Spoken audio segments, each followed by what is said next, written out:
قرآن شریف کی راغلی دی چې الله وی څوک زما د لارې تابعدار دی ته په هغه پسې قدمونه کېږده، په هغه پسې روان شه، هغه په دغه لاره باندې کمال ته رسېدلی و نو ته به مو رسې. هغه په دغه لار کمال ته رسېدلی دی، د هغې لارې د دغه لوی شخصیت ولی د خدای هغې پسې به خلق قدمونه کېږدي او هغوی به هم روان شي.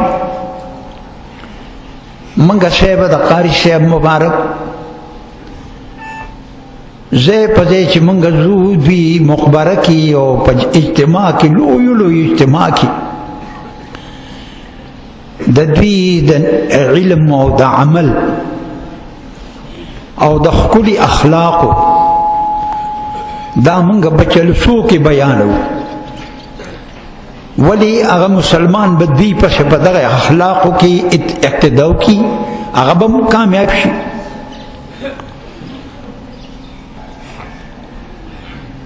خلقو عرض شوي دي ته به په دغه کار نه لرې، د لویو خلقو مخالفین به هم ډېر زیات دي. صاحب مبارک تی اللہ جنت فردوس اعلی نصیب کی. مالے چکل طریقہ راکولا پدی او مازون کوڑی زی مازون کڑما او د شپیس خوب مالی دلی وغا دا دی زیادہ وینا ندی ویلی نشم صدا اسرار و خبری دی. نو صاحب مبارک زمازون کڑما خما تیوی چتا تیو خبر کوما ستا با مخالفین پیدا کی خویت بپاغی صبر کئی پدے کمرہ کے دو قدوہ ناسو زی پزے ما دا خبرہ کڑی را بیا راتوی وی پا اشنائے کی ذل سندان کا پکی پیخیگی دا پلکن گزارونا. دا صاحب مبارک هغوی ډېر د ادب الفاظ به وي او خوږه ژبه یې وه. صاحب مبارک د ګل پر ورځ وفات دی. یاد ده دا داسې کار دی، دا په چالاکو نه کېږي، دا په دعوو نه کېږي. زه پیرې موپلان کې یم لکه دې زمانه کې زه ځای په ځای به یم، یو ځای نه. دعویدار ډېر جوړ شوي.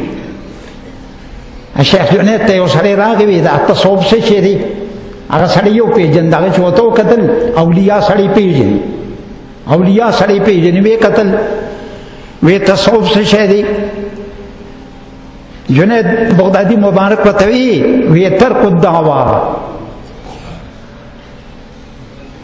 تصوف عبارت دی دعوی پرې دعوی، دا دعوی چې کمی کې دا پرې دبی ترک الدعوا ته وی. دا رورا دقه دی صاحب مبارک نس دعوی کړي وی، خلقو نه بیزان پټو چوچت خوب به لیدلی نو به یو بنده د خدای دی داسې خوب لیدلی دی چې د دې بس سمان هي په خپل به پیدا ځان به پټو. لوی خلق بزان پټي ترک الدعوا وکي. من غریبان او عاجزان خلق یو، من پسکیو. دا موت د ګل پرز اگر چې د پنټ کې نه دی ګوره ښا د پنټ کې نه دی د پن خو چې قبر ته واچي. حدیث جمعې چې دی من مات یوم الجمعه او لیلتها لا د پنټ کې نه دی دلته موت دی. نو خدای دې کې چې درې ورځې پسته وفاتي رسول الله بیا دې دپني رسول الله د ګل پر ورځ وفات شوی دی. صاحب مبارک د جناب رسول الله په غیر اختیاري کې تابعداري وکړه، په مرګ کې تابعداري وکړه، په جون پرېږده چې په مرګ کې چې غیر اختیاري دی د خپل پیغمبر تابعداري وکړه. انسان دا ګوره غیر اختیاري دی خو خدای چې مهربان شي کنه. این سعادت بزرگ بازو نیست تانو بخشد خدای بخشنده. زه لایق نیم خو هغه شیب مبارک په برکت خلکو ته ترکه ورکوم.